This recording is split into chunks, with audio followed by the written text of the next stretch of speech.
다음 소식입니다. 김건희 여사의 명품백 수수 의혹 등을 수사하고 있는 검찰이 김 여사를 대통령실이나 검찰청사가 아닌 제3의 장소에서 조사하는 방안을 유력하게 검토 중인 걸로 JTBC 취재 결과 파악됐습니다.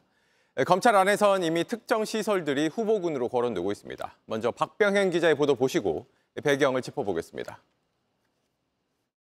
검찰은 최근 김건희 여사 측 변호인과 만났습니다. 김 여사에 대한 조사 방식 때문이었습니다.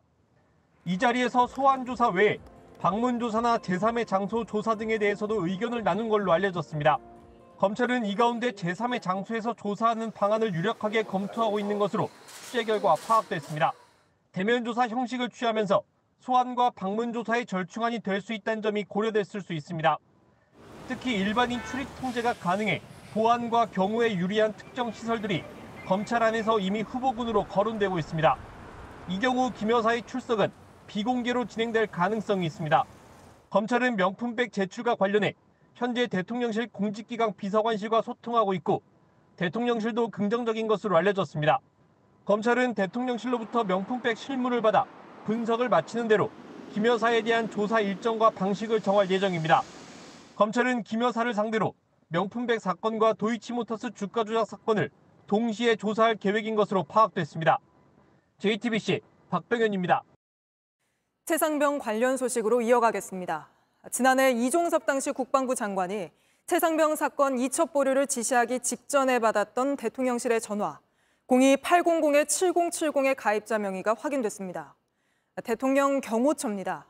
특히 이 번호는 가입을 해지했다가 재개통한 걸로도 확인되는데 그게 공교롭게도 저희 JTBC가 이종섭 당시 장관이 대통령실과 168초 동안 통화했다고 보도한 다음 날이었습니다. 유선희 기자입니다. 이종섭 전 국방부 장관은 지난해 7월 31일 오전 11시 54분 02-800-7070 번호로 걸려온 전화를 받아 168초 동안 통화했습니다. 직후엔 보좌관 휴대전화로 김계환 해병대 사령관에게 전화해 최상병 순직 사건을 경찰로 넘기지 말라고 지시했습니다. 국회에선 이 번호를 두고 공방도 벌어졌습니다. 02-800-7070은 기밀 사항입니까? 기밀 사항이 아닙니까? 저는 대통령실의 전화번호 일체는 기밀 보안 사항이라고 생각합니다. 아마 지금 이 회의 실시간으로 북에서도 아마 시청하고 있을 겁니다. 대통령실이 끝내 공개하지 않았던 이 번호의 가입자 명의가 대통령 경호처인 것으로 확인됐습니다. KT 측은 02-800-7070 가입 정보를 묻는 국회 질의에 2022년 5월 대통령실 명의로 가입됐고 지난해에는 명의를 대통령 경호처로 바꿨다고 답했습니다. 지난 5월 29일에는 가입을 해지했다가 당일 재개통했다고도 밝혔습니다. JTBC는 지난 5월 28일 이 전 장관의 통신 기록을 입수해 보도했습니다. 대통령실이 쓰는 02-800으로 시작하는 번호로 전화가 걸려왔고 168초 동안 통화가 이어진 걸로 확인됐습니다. 공교롭게도 JTBC가 이 전 장관과 해당 번호의 통화 기록을 보도한 다음 날 해지와 재개통을 했던 겁니다. 국회는 02-800-7070 발신 기록도 요구했지만 KT 측은 해당 사항이 없다고 답했습니다. 이 전 장관이 받은 기록은 있는데 발신 기록은 없다는 겁니다. 군사법원도 해당 번호 통신 기록을 제출받기로 했지만 텅 빈 자료만 받을 거라는 우려도 나옵니다. 대통령실은 전화번호는 보안사항이라 확인해 줄 수 없다고 했습니다. 야당은 대통령실이 왜 쓰던 전화를 해지하고 재개통했는지 오는 19일 국회 법사위 입법청문회 등을 통해 따져 묻겠다는 입장입니다. JTBC 유선입니다. 시간당 100mm가 넘는 비가 수도권에 집중되면서 곳곳에서 피해가 이어졌는데 그 피해 상황부터 오원석 기자가 보도합니다. 밤늦게 시작된 비는 좁은 지역에 집중적으로 쏟아졌습니다. 금세 시야를 가렸고 도로엔 물이 넘치기 시작했습니다. 강한 바람이 불면서 나무가 넘어졌습니다. 날이 밝으면서 비는 더 강해졌습니다. 출근길, 도로 곳곳이 잠겼습니다. 고가도로 아래는 물이 차면서 막혔습니다. 진입했다가 갇힌 자동차는 견인을 기다려야 합니다. 운전자는 출근을 포기했습니다. 빨리 지나가려고 하다가 좀 엔진이 멈춰가지고 돌입이 된 상황이었어요. 파주에서 서울로 진입하는 도로 입구입니다. 물빼기 작업이 진행 중이지만 물은 벌써 무릎 높이까지 차올랐습니다. 바퀴가 완전히 잠긴 버스는 일단 앞으로 달려야 합니다. 뒤로 돌아갈 수도 멈출 수도 없습니다. 같은 시각 편의점 앞 도로에 물이 차오르기 시작합니다. 10분도 안 돼 하천으로 변하고 파도치듯 물이 넘실댑니다. 달리던 흰 승용차는 물에 잠기고 버스는 뒤로 돌아 나갑니다. 한 두세 대가 움직이지 못하고 침수가 돼서 나중에 물이 빠지고 견인돼서 갔습니다. 제 차선으로 못 가고 다른 차선으로 넘어서 돌아서 갔어요. 잠깐 비가 그친 사이 물이 빠지자 마을 사거리엔 진흙이 남았습니다. 여기까지 찼다니까 우리 여기 가봐. 또 오토바이도 안 보였어. 뒤집어져서. 80 넘는 노인은 집이 잠길까 배수구를 뚫었습니다. 이 운영을 찾는데 찾을 수가 없어요. 여기 휴저들이 조금씩 들어가더라고. 마을에는 물이 들어찼고 길엔 급류가 흐릅니다. 물난리는 결국 수도권에 들이닥쳤습니다. JTBC 오원석입니다.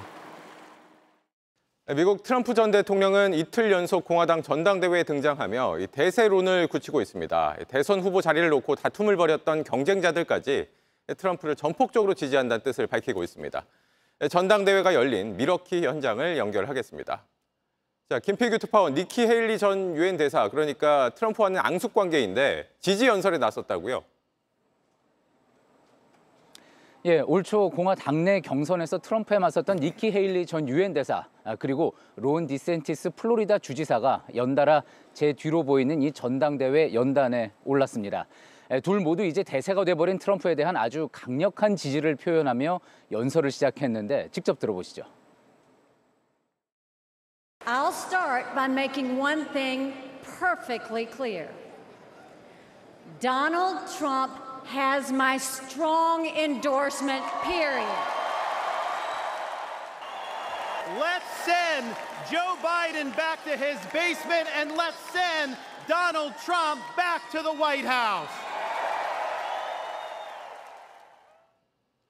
네, 경선 때는 날선 말들을 주고받던 사이였는데 지금은 완전 다른 모습이 됐네요.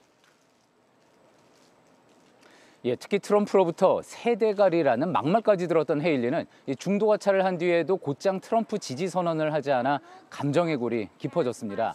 당초 전당대회에 초대받지 못했지만 트럼프에 대한 암살 시도가 있던 지난 주말 이후 연설을 제안받았고 또 이를 받아들였다고 했습니다. 이른바 트럼프식 통합 행보의 일환인 셈인데요. 그래도 아직 앙금은 남아있었던 모양입니다. 청중석에서는 일부 야유도 나왔고요. 또 트럼프의 표정도 좀처럼 펴지지 않았습니다. 일각에선 헤일리의 변심에 대한 비판도 있었지만 한 뉴스 채널의 패널은 이런 게 정치 아니겠느냐 이렇게 변호하기도 했습니다. 결국 당내 다른 목소리가 모두 평정된 공화당이 완전한 트럼프당으로 변신을 마친 순간이라는 평가도 나왔습니다. 네, 그런가 하면 전당대회장 근처에서는 시민이 경찰총에 맞아서 숨지는 사고가 있었다고 하죠? 예, 행사장에서 2km 정도 떨어진 곳이었습니다. 한 노숙자가 시비 끝에 칼을 꺼내들자 이를 본 경찰이 즉시 방아쇠를 당겼고 그 자리에서 숨졌습니다. 과잉 대응 논란이 일었는데 마침 이날 이란이 트럼프에 대한 암살을 시도하고 있다는 언론 보도도 나왔습니다. 4년 전 트럼프 집권 시절 미군이 이란 혁명수비대의 사령관 가셈 솔레이마니를 살해한 것에 대한 보복입니다. 비밀 경호국과 경찰이 모든 촉각을 곤두세우고 있는데 지난주 유세중 총격 사건에 대한 후유증이 어느 정도 이어지고 있는 모습입니다. 네, 밀워키 현장에서 김필규 특파원이 전해드렸습니다. JTBC 뉴스를 시청해 주셔서 고맙습니다. 저희는 저녁 6시 50분 뉴스룸에서 뵙겠습니다.